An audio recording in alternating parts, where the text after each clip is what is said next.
Hello दोस्तों, तो स्वागत है आपका 18 दिनों के क्विक रिवीजन चैलेंज में जो लेकर आया है अरिविहान सिर्फ और सिर्फ 12वीं बोर्ड के हिंदी मीडियम के बच्चों के लिए। आज है इस चैलेंज का चौथा दिन और पिछले 3 दिन से हम लगे हुए हैं जी तोड़ मेहनत करते हुए हमारी 12वीं बोर्ड परीक्षा को क्रैक करने की, जिसमें हमें देखना है कुछ वन शॉट लेक्चर्स, हल करना है कुछ सवाल और हमारी 12वीं की तैयारी हो जाएगी बिल्कुल टॉपर जैसी। याद रहे कि इस चैलेंज की सबसे खास बात यह है कि 75% आपके 12वीं में हो जाएंगे पक्के, अगर आप एक एक चीज अच्छे से करते हो तो। और अगर 85% से ऊपर आप लेकर आते हो तो अरिविहान की तरफ से आपको 15,000 रुपए का इनाम भी दिया जाएगा। तो फिर पिछले 3 दिन के सारे लेक्चर्स अगर आपने कुछ मिस किया है तो आप अभी भी पूरा कर सकते हो। डे 4 से शुरुआत कर सकते हो, पीछे का कवर अप कर लेना। हमारे पास आखिरी में कुछ दिन बचेंगे, लेकिन बिल्कुल भी डीमोटिवेट होने की जरूरत नहीं है। अभी चैलेंज की बस शुरुआत हुई है। ठीक है, तो चलो फटाफट से बिना समय बर्बाद किए अब देख लेते हैं कि डे 4 यानी कि चौथे दिन में हमारे पास क्या क्या है पढ़ने के लिए। ये रहा हमारे चौथे दिन का प्लान जो हमसे कहता है कि भौतिकी में पढ़ लो गतिमान आवेश और चुंबकत्व। अब चुंबकत्व एक ऐसी यूनिट है भौतिकी की जो पूरे 17 नंबर की आती है और उस यूनिट का ये है पहला चैप्टर। मतलब कि उस यूनिट के सारे बेसिक कंसेप्ट, जितने भी मूल अवधारणाएं हैं वो सारी की सारी इस चैप्टर में बताई जाएंगी। तो आपको इसे बिल्कुल भी मिस नहीं करना है। इसका वन शॉट वीडियो अरिविहान ऐप पर अवेलेबल है, दिया हुआ है। भौतिकी में जाओ, इस चैप्टर पर क्लिक करो और देखो इस चैप्टर का वन शॉट वीडियो आज के आज ही।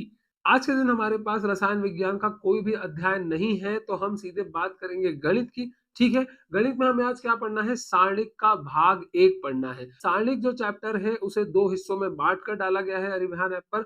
आज आपको उसका पहला भाग देखना है जिसमें कई सारे इंपॉर्टेंट कंसेप्ट एक्सप्लेन करे गए हैं, जैसे सारणिक का विस्तार, उप सारणिक, सारणिक के गुणधर्म और कई सारी ऐसी चीजें जो आपको बोर्ड एग्जाम में पूछी ही जाएंगी। और इन वन शॉट वीडियोस में जैसा मैंने आपको बताया, पिछले सालों में पूछे गए प्रश्न भी आपको बताए गए हैं, इंपॉर्टेंट क्वेश्चन भी बताए गए हैं। तो अगर आप वो करके रख लेते हो तो आपको पता है कि बोर्ड एग्जाम में उस तरह के और क्वेश्चन आने की संभावनाएं हैं, आपसे वो आसानी से बन जाएंगे। ठीक है, तो फटाफट से सारणिक का भाग 1 का वन शॉट लेक्चर भी अरिविहान ऐप पर देखकर खत्म कर दो और सारे प्रश्न भी हल कर लो।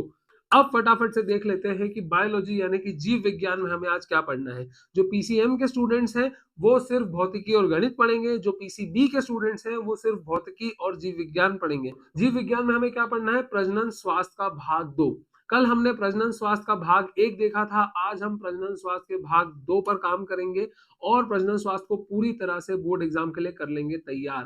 प्रजनन स्वास्थ्य पूरा जो चैप्टर है वो 5 से 8 नंबर का पूछा जा सकता है और जो आपको भाग इसका आज पढ़ना है उसमें आपको ऐसे कंसेप्ट एक्सप्लेन करे गए हैं जिनसे 2 से 3 नंबर के सवाल तो पूछे ही जाते हैं, जैसे कि जन्म नियंत्रण क्या होता है, कैसे होता है, इसके क्या क्या तरीके होते हैं और इस तरह के क्वेश्चन जितने भी आपसे बोर्ड एग्जाम में इस चैप्टर से पूछे जा सकते हैं वो इस भाग में डिस्कस्ड है, कवर्ड है। ठीक है, तो अपने अपने वन शॉट लेक्चर्स हर सब्जेक्ट के देखो, इन्हें पूरा करो। ये मत भूलना कि वन शॉट लेक्चर्स के बाद आपके लिए ये अनिवार्य है कि आप इसके बाद दिए हुए सारे इंपॉर्टेंट क्वेश्चंस, बहुविकल्पीय प्रश्न, एक वाक्य में उत्तर देने वाले प्रश्न, रिक्त स्थानों की पूर्ति करने वाले प्रश्न, सत्य असत्य, लघु उत्तरीय, दीर्घ उत्तरीय, इस चैप्टर से या इन चैप्टर से जितने भी सवाल आज तक बोर्ड एग्जाम में पूछे गए हैं पिछले कुछ सालों में वो अरिविहान ऐप पर दिए गए हैं। बस उन्हें हल कर लो और आपकी 12वीं की तैयारी हो जाएगी पक्की। ठीक है, तो बिना समय बर्बाद किए शुरू कर दो अपनी आज की तैयारी डे 4 की। मैं मिलूंगा आपसे कल डे 5 के टॉपिक्स लेकर। तब तक के लिए इस 18 दिनों के चैलेंज को पूरा करने में जी तोड़ मेहनत करते रहो और अगर किसी हेल्प की जरूरत पड़े तो आप अरिविहान से इंस्टाग्राम, यूट्यूब और व्हाट्सएप पर भी बातचीत कर सकते हो। ठीक है, तो चलो मिलते हैं कल।